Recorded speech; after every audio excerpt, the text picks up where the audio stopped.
Okay, this will be built, it's called Bandsaw 101.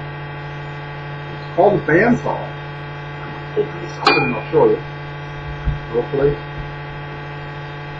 It's got a wheel here. It's got another wheel on the bottom, but we're not going to show you both of them. Hopefully it's focus it, yeah. You can see the blade. It actually goes around, runs around the bottom, and as it cuts, it goes around. So it's a continuous blade. In this case, about 90 inches long. Some of them are longer, some of them are smaller. This bandsaw is what's called a 12-inch bandsaw. It's 12 inches from the blade all the way to the back. So I can cut a 12-inch board through this wide. Now there's also, and I showed you before, the guard here. The guard is meant to, if the blade breaks, and they can break, several things will happen. Number one, you'll hear it, very distinct sound. And this will protect you in case the blade comes out this way. I've never had it done because the guard is very important, so you need the guard out. You can raise and lower it based on the size of the wood. So, in the case that we were doing, we had a very small wood. Get it down there as close as you can. If I was going to cut thicker wood, and I twist a lot, I'd raise it up to the point where just above the wood, tighten it down, I would go that. And I would feed it through here and cut it along lengthwise. That is called resawing. Why? I have no idea. But that's what we are, resawing it to another thickness, I guess. Bandsaw, again, very, very safe. Keep your hands and fingers away from the blade while it's moving. I'm taking a chance by touching it because I do have it plugged in. And the blade will flex.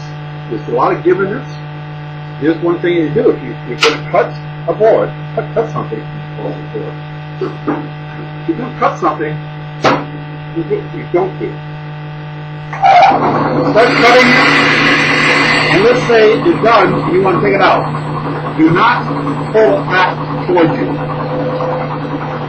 Shut it off, wait for the blade to stop, then pull it back out. What will happen is if you pull the blade out while it's running, there's a chance that it will come off the wheel. No danger to you, but it could break the blade. These blades are anywhere from $10, $15 to $30, $40, $50 a piece. You don't want to keep on breaking these things. I have a small blade out here. I think this is 1/8 blade. This one here, this bandsaw will take up to a 1/2-inch blade. I use 1/2-inch blades when I'm cutting boards like this on the edge. This 1/8 blade is real nice. I'm going to show you. It's a circle.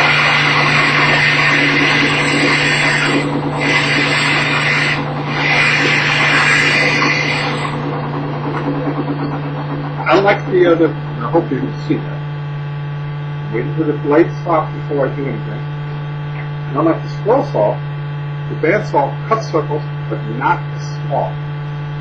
It will do it with these rough edges, and there's a lot, if you notice, there's a lot of play in it. So the bandsaw takes a big curve. The scroll saw has the smallest curve of all the blades. That's all you can have in the shop. The table saw has the biggest. So it's still do pretty good here. Now, in the case of cutting on a straight line, you get a pencil.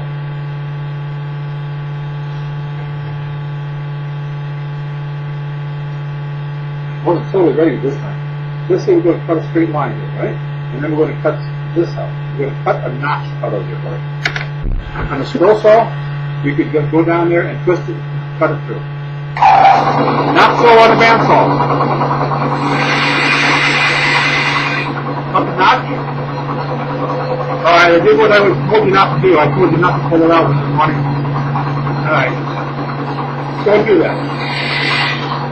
Now, as you're cutting, take your time. This is not a race. Now, here's something else that's really important. Every saw blade, every bandsaw is different. If in this case you notice, my piece is not cutting parallel to my gauge here. It's off a little bit. Every blade has a different drift. So in this case, I had to turn it a little to the left so that we can cut straight. Some bandsaw blades had to do it the other way.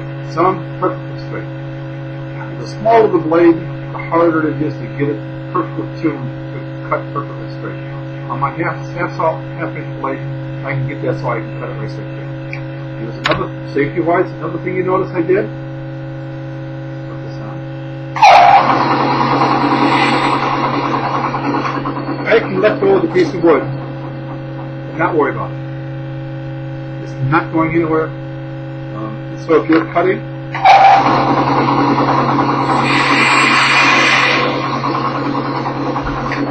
I let go of it. It's not doing anything wrong. It's not going to cause you any problems.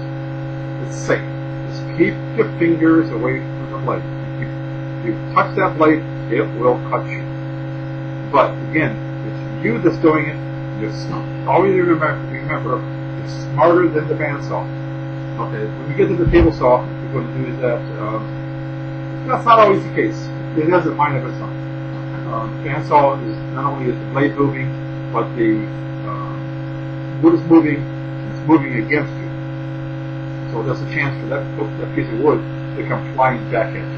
The scroll saw, the bandsaw, there's no chance that wood flying back at you. There's a chance for the blades to break, but with the safety guard on there, you're safe. I didn't talk about it before, but use safety glasses. Well, you don't have to worry about the blades flaking. This bandsaw generates a lot of dust. Dust gets in your eyes and it scratch you. Scroll saw, not so much, but I do wear glasses for this. I wear bifocals, so you can see better. But you notice, sometimes you have to work it out. The bigger the blade, the bigger the curve. The curve is the size of the cut. So, anything else? Give me a call and I can record another one.